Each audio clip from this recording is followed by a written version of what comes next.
Everyone, and thanks for joining today. I thought I'd make a quick video all about this PDF document that I created. It's kind of like a mini ebook called the Plant Powered Family Reset, and it's a freebie that I give to you know people who join my school community or on my website as well. But it's a really cool. Quick little overview of kind of how I help support people in their journey. So whether you are interested in bringing your family along on a plant-based journey, or if your kids start talking about wanting to eat more vegetarian or vegan, this is kind of the baseline framework that I like to use. And so I put it together into this PDF to share with people in hopes that it makes, healthy eating a little bit easier and more accessible. So today in this video, I'm going to walk you through it. And then, yeah, and we'll kind of go through things together, and you'll get a little bit of extra insider scoop on this. So here we go. To start us off, we can kind of skip through the what's inside because we'll go through all of that together. So part number one is weight loss. Weight loss is still a really big topic. And while in my practice, I don't kind of focus on weight as a metric of health. So when I'm working with people one-on-one, we talk about how you're feeling when you eat a meal, right? How hungry are you? And how your digestion's going. All of these things that play such a bigger role in your overall health than just weight. But because weight is on a lot of people's minds, I've provided a few opportunities here to how plant-based diets can help with weight loss. And the two biggest things is that, number one, they're super dense in nutrition, right? They are packed with vitamins and minerals and all these things that our bodies need that go beyond just calories, carbohydrates, proteins, and fats that we hear about all the time. And they really fuel our bodies at the cellular level.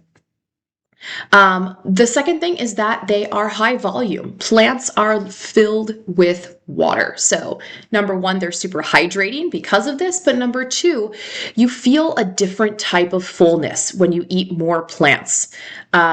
Specifically plants, not just plant-based foods, because those fake meats and stuff have a lot of things in it that don't necessarily that fill you up in a different way, right? They're calorie dense instead of nutrient dense. So plant-based foods, your fruits, your vegetables, your grains, your beans, your nuts and seeds, all of these are high in volume. So they have lots of fiber, they have lots of water. So it means that you have to actually eat physically more in order to get the same amount of calories and nutrients that you would eating other products. So number one thing I tell all of my clients is make bigger salads. You can never eat too much fresh fruits and vegetables. If you're smothering them in, dressings and dips and all of that kind of stuff, be a little bit more mindful, because I am a huge believer of food should taste good. However, you have to be a little bit more mindful with those things. But if you're just like packing into some fruit and you end up eating a whole bag of grapes, that is okay. It's very, very hard to overeat fruits and vegetables. All right, so the next part that I'm going to talk about is simplifying dinner. This is something I hear from so many parents, is that they've got selective eaters, or their partner doesn't want to eat plant-based. They want to continue eating meat. And how can I make something for everybody without having to make 5 different meals for dinner?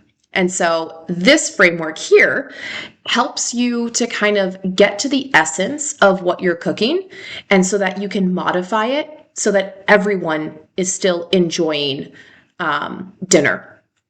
So start with a simple base, right? So let's say you want to do taco night or pasta night or I don't know, whatever else kind of cuisine that you want.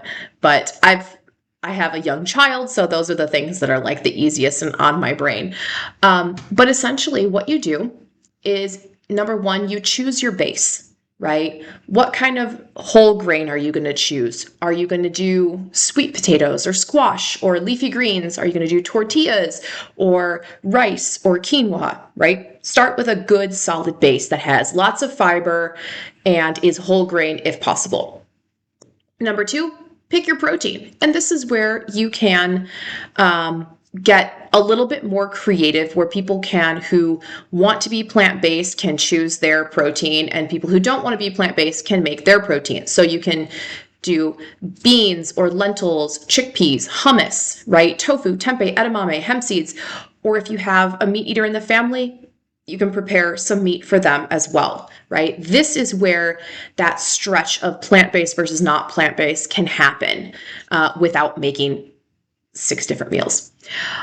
Step number 3, load up on veggies. No matter your diet, veggies are good. As many as you like, the sky's the limit here, and get creative. I provided a few ideas, but obviously you can go way beyond this.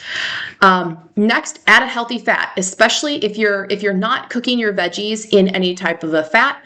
Make sure to add it in on top, whether it's avocado, a drizzle of tahini, some olive oil, some chopped nuts and seeds. All of those things are really good and heart healthy. Or you can use that olive oil or such to cook your veggies in, say if you're roasting your vegetable. And then finally, throughout the process, of course, season your food, make it taste good. But at the very end, it's nice to finish with some flavor. So add a little bit of salsa or hot sauce, citrus juices, like a squeeze of lemon or lime kind of brings all flavors together and brightens up a dish. Like topping with some pesto, nutritional yeast, fresh herbs, whatever you have on hand, just add that at the very end to kind of add that pop of lots of flavor, which always flavor makes things obviously taste better, which makes you want to eat more. And, who wants to eat boring food? Not me.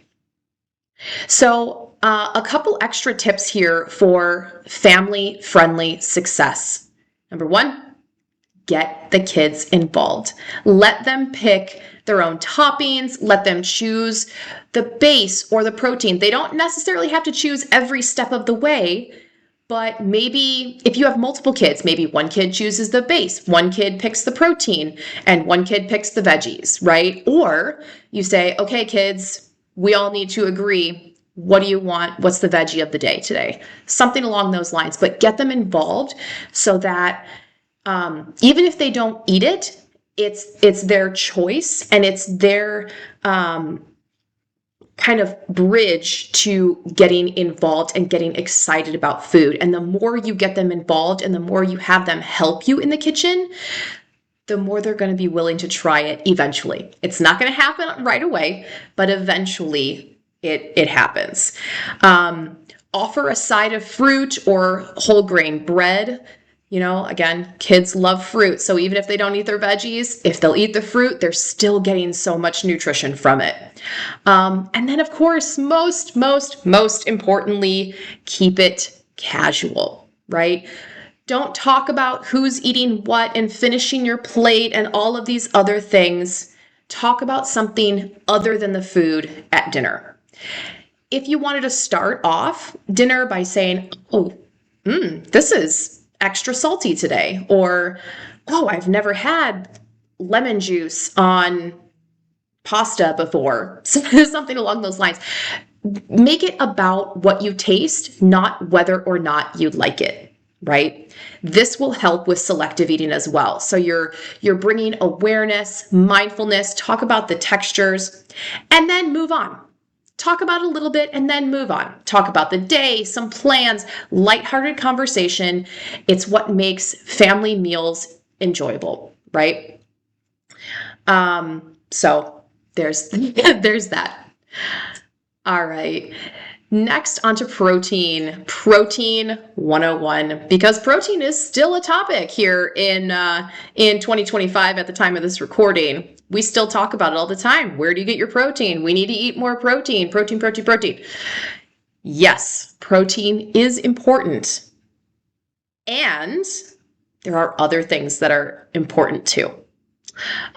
So I put together this little list of protein because, of course, if you're new to a plant-based lifestyle and you grew up eating meat and dairy and other animal products, it could be tricky to figure out how to replace that because animal products are high in protein. And so we need to make sure that we're not just eliminating protein from our diet and just eating bowls and bowls and bowls of white rice, right? No one thinks that that's healthy. So I put in a list here of some daily recommendations, specifically for adults. Kids are a bit different, but I'll talk more about that in some later videos, and of course on the school community, which is linked here below. So be sure to join that.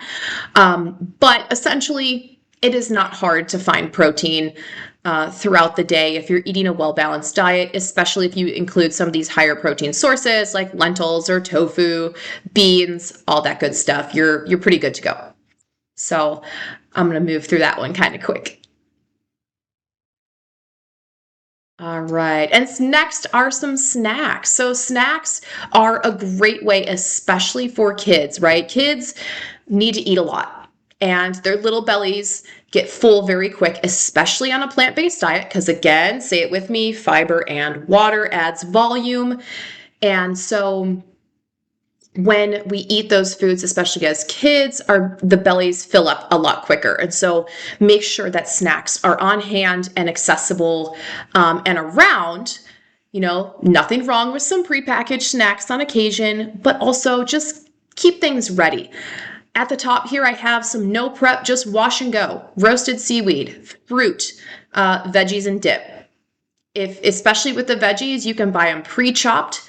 You could buy them, and then as soon as you get home, you could wash them, chop them up, put them into containers, and give your kids like a drawer or a shelf in the fridge. Be like, hey, anytime you want a snack, go here. And it keeps it easy, and it makes them feel like they're independent and can have a snack whenever they want, right? And then some ideas for low prep snacks. So these would be things like that they could put in their lunchbox or you could take on the go, but they take a little bit of forethought. So making energy bites where there's millions of recipes out there, but where you take rolled oats, some sort of a nut or seed butter, maple syrup, dried fruit, nuts or seeds, roll it into balls and refrigerate it. Super easy, super delicious. Apple nachos are really fun. You basically just take an apple and slice it into rings, and then you drizzle, again, any type of nut or seed butter, chocolate chips, some chopped nuts, some sprinkles, make it fun. Granola cups, same as the energy bites, but you can press it into a mini muffin tin, and you can even add a layer of chocolate on top. And then chia pudding. This one's wonderful if you have a little bit of a selective eater, as long as it's got a bit of a texture, right? So it's kind of like tapioca pudding, but it's just chia seeds and your favorite type of milk.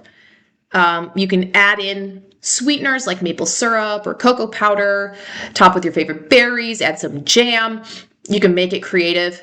Really, it's just those 3 ingredients, some type of sweetener, chia seeds, and whatever your favorite milk is. Let it sit in the fridge for 5 to 10 minutes and it thickens up and it's delicious. All right, so that's it for the nutrition portion. And then when you download this PDF, you'll see there's a bonus here. I'm going to just kind of make it a little teaser, but there's a bonus 10-minute yoga flow to help you reset after a busy day. So it's just kind of I think it's about 10 yoga postures. Do each of them for about a minute. It's a great way to release tension from your body, to unwind. You could even do it first thing in the morning to kind of wake your body up. But yeah, so that is it. And I hope that this intrigues you and that you'd like to have a copy for yourself. So if that is the case, please join my school community. Again, that is linked below. You can also find it on my website if you sign up for my newsletter, which I just post updates once a month, but those updates through email let you know kind of where I am, what I'm doing, and any classes that I'm hosting if you'd like to join me for those as well. So yeah, I hope you enjoy it, and I hope to see you around. Until next time, I'll see you later.